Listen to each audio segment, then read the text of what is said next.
Hello दोस्तों, स्वागत है आपका अपने YouTube channel popular study point में। कल हम लोग एक्सरसाइज 3.3 के 3 नंबर से लेकर 6 नंबर तक के सभी सवालों को सब्जेक्टिव में देखा है और मैंने कल ही आपको बताया था कि मैं इसका जल्द ही एक वीडियो अपलोड करूंगा जो बिल्कुल शॉर्ट ट्रिक पे होगा। तो आज मैं केवल शॉर्ट ट्रिक के बारे में बात करूंगा, कोई भी लॉन्ग प्रोसेस के बारे में आज बात नहीं करने वाला हूँ।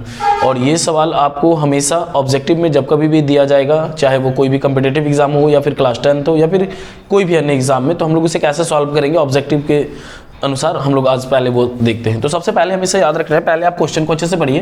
एक क्रिकेट टीम के कोच ने 7 बल्ले तथा 6 गेंद 3800 रुपए में खरीदी।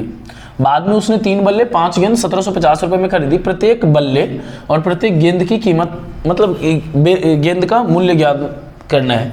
तो हमेशा याद रखना, पहले बल्ला है और बाद में गेंद है, मतलब हर किसी का ये बल्ले का कीमत होगा और यह गेंद का कीमत होगा, यह बल्ले का कीमत होगा, यह गेंद का कीमत होगा, यह बल्ले का और यह गेंद का। इसी तरह से पहला हमेशा ऑलवेज, क्योंकि यहाँ पहले बल्ला दिया हो तो पहले बल्ला का ही कीमत होगा और बाद में गेंद दिया है तो बाद में गेंद का कीमत होगा। तो अब यहाँ पे देखिए 7 बल्ला खरीदा था ना, तो मल्टीप्लाई 7 करेंगे।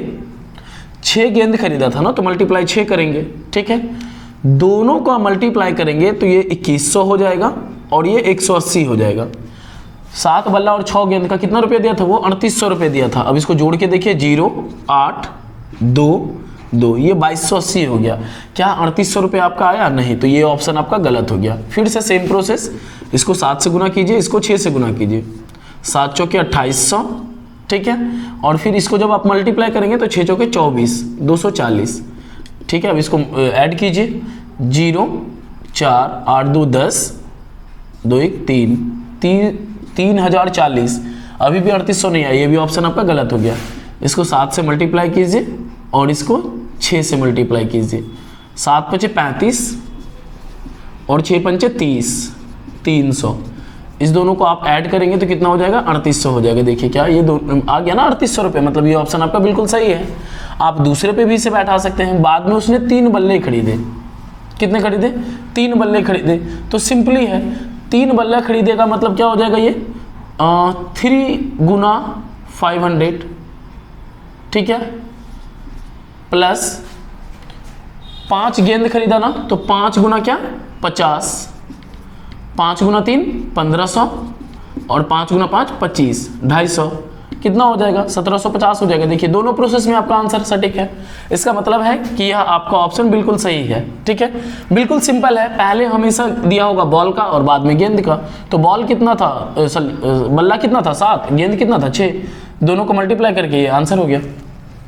चलिए अब हम लोग चौथा नंबर सवाल देखते हैं। एक नगर में एक टैक्सी के भाड़े में एक नियत भाड़े के अलावा चली गई दूरी पर भाड़ा सम्मिलित किया गया है। 10 किलोमीटर की दूरी के लिए भाड़ा 105 रुपये तथा 15 किलोमीटर के लिए भाड़ा 155 रुपये है। आपको ज्ञात करना था नियत भाड़ा तथा प्रति किलोमीटर भाड़ा। नियत भाड़ा और प्रति किलोमीटर भाड़ा, मैंने इससे पहले वाले वीडियो में आपको बताया है कि प्रति किलोमीटर भाड़ा में केवल चेंज होता है, नियत भाड़ा में कभी कोई चेंजिंग होता ही नहीं है। मतलब यह है कि यह दिया गया होगा नियत भाड़ा जिसमें कोई चेंजिंग नहीं होगा और ये दिया गया प्रति किलोमीटर भाड़ा। हमेशा याद रखना है कि जो आपके सवाल में पूछा जाएगा, जो पहले होगा वो पहले का वैल्यू होगा, जो बाद में होगा वो बाद वाले का वैल्यू होगा। ये होगा नियत भाड़ा, ये होगा प्रति किलोमीटर भाड़ा, ये होगा नियत भाड़ा, ये होगा प्रति किलोमीटर भाड़ा, ये नियत भाड़ा और ये प्रति किलोमीटर भाड़ा। ठीक है, अब हम लोग इसे आसानी से सॉल्व करेंगे। देखिए कैसे हम लोग निकालेंगे, बिल्कुल सिंपल है। सपोज कर लीजिए कि यदि यह नियत है, नियत का मतलब इसमें कोई चेंजिंग नहीं होना है। प्रति किलोमीटर भाड़ा कितना? 10, मल्टीप्लाई कर दीजिए 10, 10 गुना 8 80 और ये 7 रह गया। तो 80 प्लस 7 कितना हो गया? 87। मतलब आपका आना कितना चाहिए था? 105 रुपये। कितना आना चाहिए था? 105 रुपये। क्या ये 105 रुपये आया? नहीं, तो ये गलत हो गया। फिर ये तो जैसे का वैसे रहेगा। इसमें किससे मल्टीप्लाई करेंगे आप? 10 से। तो 12 गुना 10 कितना हो जाएगा? 120 और इधर 6 कितना हो गया टोटल? 126। ये भी 105 नहीं, ये भी गलत हो गया। ये तो जैसे का वैसे फिक्स रहेगा। इसको किससे मल्टीप्लाई करेंगे? 10 से। तो 10 गुना 10 100, अब प्लस क्या बचा? ये 5, कितना हो गया? 105 हो गया। देखिए यह 105 आ गया, मतलब यह ऑप्शन आपका बिल्कुल सही है। एक बात याद रखना, ऐसा नहीं सोचना कि ये भी ऑप्शन आपका सी था, ये भी आपका ऑप्शन सी था। जरूरी नहीं कि ये सी में ही रहेगा, यहाँ डी दे सकता है, एस दे सकता है, बी दे सकता है, कहीं भी दे सकता है। आपको केवल यह याद रखना है कि नियत भाड़ा वाला सवाल में ये कभी भी कोई चेंजिंग नहीं होता है, जो भी होगा वो प्रति किलोमीटर के अनुसार। चलिए हम लोग इसका दूसरा में देख लेते हैं। इसके अनुसार देखिए, फिर से इसको मान लीजिए 5 और 10 है। तथा 15 किलोमीटर के लिए, तो किस में चेंजिंग करेंगे? इसमें, क्योंकि हम जानते हैं कि नियत वाले में कोई चेंजिंग होता ही नहीं, कोई चेंजिंग नहीं होता है नियत वाले में। तो 15 गुना 10 हो गया 150 और इधर 5, 155 हुआ। यहाँ भी कितना 155 हुआ, मतलब ये आपका आंसर हो गया। इस तरह से हम लोग काफ़ी आसानी से केवल ऑप्शन की मदद से हम लोग इसे बना सकते हैं। तो चलिए इसके बाद हम लोग 3 4 हो गया। अब हम लोग बात करेंगे 5 और 6 के बारे में। हम लोग अब चौथे के बाद 5वें नंबर क्वेश्चन को देखेंगे। यदि किसी भिन्न के अंश और हर दोनों में अंश और हर में 2 जोड़ दिए जाए, देखिए क्या कहा जा रहा है, यदि किसी भिन्न के अंश और हर में 2 जोड़ दिए जाए तो वह 9/11 हो जाती है। यदि किसी अंश और हर में 3 जोड़ दिए जाए, अंश और हर में 3 जोड़ दिए जाए तो वह 5/6 हो जाती है। ठीक है, मतलब यदि उसमें 2 जोड़ देंगे तो वो 9/11 हो जाएगा, और यदि हर में 3 जोड़ देंगे तो वो 5/6 हो जाएगा। मैं आपको फिर से बता रहा हूँ, मैं इन सभी के शॉर्ट ट्रिक बता रहा हूँ, और इन सभी के यदि सब्जेक्टिव में देखना है कि इन सब्जेक्टिव में कैसे बनाए जाते हैं तो मैं लिंक डिस्क्रिप्शन में दे दूंगा, आप वहां से आप इसे एक बार अच्छे तरीके से समझ सकते हैं कि इसे हम लोग लॉन्ग प्रोसेस में कैसे बनाते हैं। तो चलिए हम लोग शुरू करते हैं बिना समय गवाए। तो सबसे पहले याद रखना है कि ऊपर वाला हमेशा अंश होता है और नीचे वाला हमेशा हर होता है। आपके सवाल में क्या कहा गया है कि अंश और हर, अंश में और हर में दोनों में जब हम लोग 2 जोड़ेंगे तो वो हो जाएगा 9/11। कितना हो जाएगा? 9/11। मतलब अंश में भी आपको 2 जोड़ना है, हर में भी 2 जोड़ना है, तो वो कितना होगा? 9/11। तो यदि अंश में आप 2 जोड़ेंगे और हर में भी यदि 2 जोड़ेंगे, देखिए 4/9 था ना, दोनों में हम लोगों ने क्या जोड़ दिया? 2 जोड़ दिया, तो 4 और 2 6 और 9 और 2 कितना हो गया? 11। बेस में 11 तो आ गया, लेकिन क्या अंश में 9 आया? नहीं आया, मतलब ये ऑप्शन गलत हो गया। फिर चलिए इसमें हम लोग क्या करेंगे? 2 जोड़ेंगे, इसमें भी 2 जोड़ेंगे, 6 और 2 8 और 9 और 2 कितना हो गया? 11। ये भी गलत हो गया।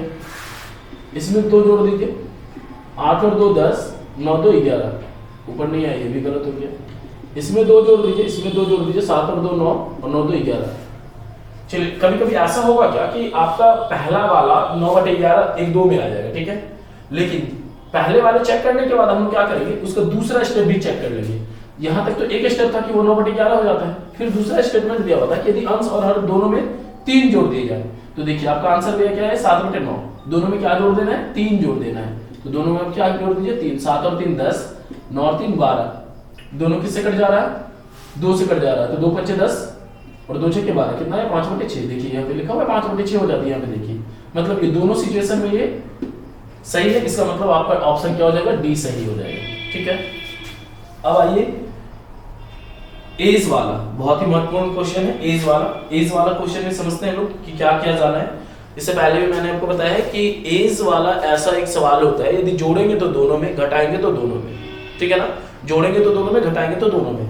चलिए यहाँ पे क्या जा रहा है कि 5 वर्ष बाद जैकब की आयु उसके पुत्र की आयु से 3 गुनी हो जाएगी। 5 वर्ष पूर्व जैकब की आयु उसके पुत्र की आयु से 7 गुनी थी, उनकी वर्तमान आयु ज्ञात करें। तो जो दिया गया संख्या है ना, वो सभी वर्तमान आयु दिया गया, मतलब प्रेजेंट टाइम का जो उसका एज है, प्रेजेंट टाइम का एज।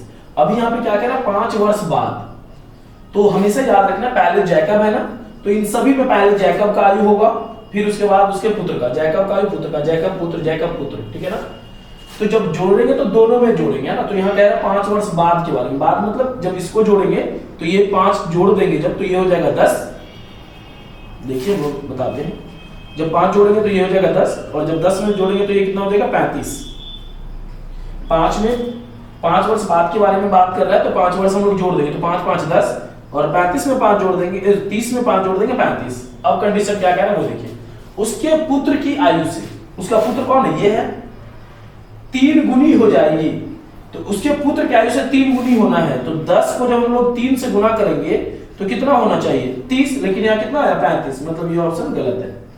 देखिए ज्यादा हार्ड नहीं है, केवल आपको समझने वाली बात है, थोड़ा सा आपको सिर्फ समझना है कि 5 वर्ष बाद जैकब, ये सभी प्रेजेंट टाइम का, मतलब वर्तमान समय का दिया गया है, लेकिन यहाँ कहा जा रहा है 5 वर्ष बाद के बारे में। किसके बारे में कहा जा रहा है? 5 वर्ष बाद के बारे में।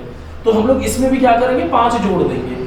क्या करेंगे? 5 जोड़ देंगे, तो ये हो जाएगा 15, और इसमें भी हम लोग क्या कर देंगे? 5 जोड़ देंगे, ठीक है ना। कितना जोड़ देंगे? 5। तो 40 में 5 जोड़ेंगे, कितना हो जाएगा? 45, ठीक है। अभी आपका 5 वर्ष बाद हो गया 15 और 45। आपको कहा जा रहा है इसमें कि कितनी गुनी थी? 3 गुनी थी। किसकी आयु से? पुत्र की आयु से। तो ये पुत्र की आयु है, पुत्र की आयु में आप 3 से मल्टीप्लाई कीजिए तो 15 गुना 3 कितना 45। ये आपका क्या हो गया आंसर, बिल्कुल सही हो गया। मतलब आपको अब आगे जाने की कोई आवश्यकता नहीं है। चलिए आप लोग दूसरा भी चेक कर लीजिए। यहां से कहा जा रहा है 5 वर्ष पूर्व जैकब की आयु, 5 वर्ष पूर्व, पूर्व मतलब पहले।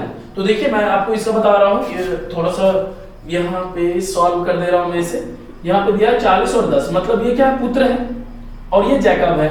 5 वर्ष पहले, 5 वर्ष पहले मतलब -5 कर देना है। तो 10 में 5 कर देगा कितना 5, इसमें भी 5 माइनस करना पड़ेगा। तो 40 में 5 कर देगा कितना 35।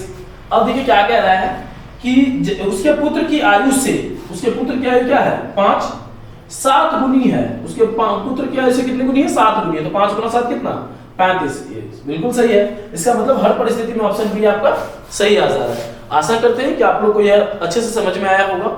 आपसे बस एक बार रिक्वेस्ट है कि आप दोनों को कम से कम 1 से 2 बार अवश्य इस वीडियो को अच्छी तरह से देख ले, ताकि आपको कहीं से भी इसको बनाने में कोई परेशानी ना हो।